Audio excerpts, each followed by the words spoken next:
దేవునిని ఎలా ఆరాధించాలో తెలుసుకున్నటువంటి జ్ఞానం,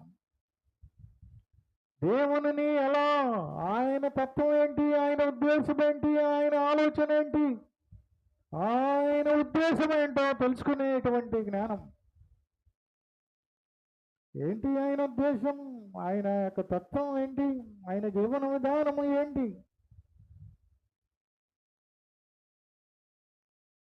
ఇవన్నీ చూసుకుంటూ వస్తే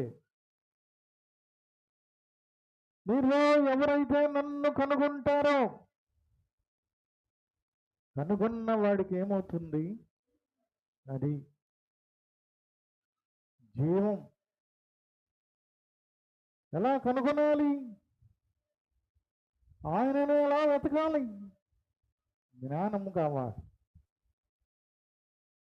ఆయన లేచిన స్థితిని కనుగొనాలి, ఆయన పునరుద్ధానుడైన స్థితిని కనుగొనాలి.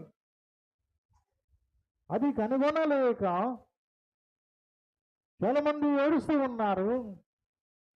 ఆయనను కనుగొనలేక చాలామంది కలవరపడుతూ ఉన్నారు. ఆయనను కనుగొనలేక చాలామంది ఇబ్బంది పడుతూ ఉన్నారు, భయంతో ఉన్నారు.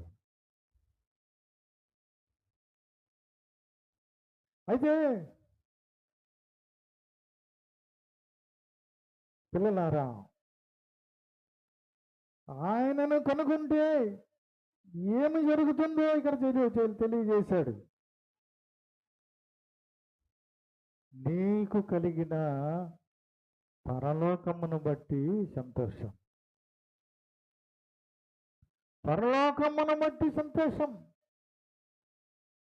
నువ్వు ఆయనను కనుక్కుంటే నీకు పరలోకం, నీకు పరలోకం. ఆయన సరైన రీతిలో జరిగితే నీకు పరలోకం.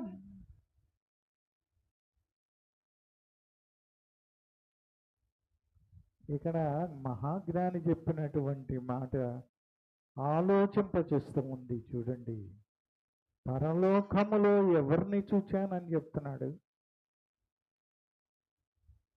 అక్కడ చూస్తే తెలుస్తుంది. నీ ఆయన కలుగజేసిన పరలోకమును బట్టి సంతోషించుచు నరులను చూచి ఆనందించుచుంటని. పరలోకంలో ఎవరున్నారు? నరులున్నారు అని. ఆ నరులను నేను చూచానని చెప్తున్నాడు. జీవమును నన్ను కనుగొన్న వారు జీవమును కనుగొంటారు అని చెప్పాడా?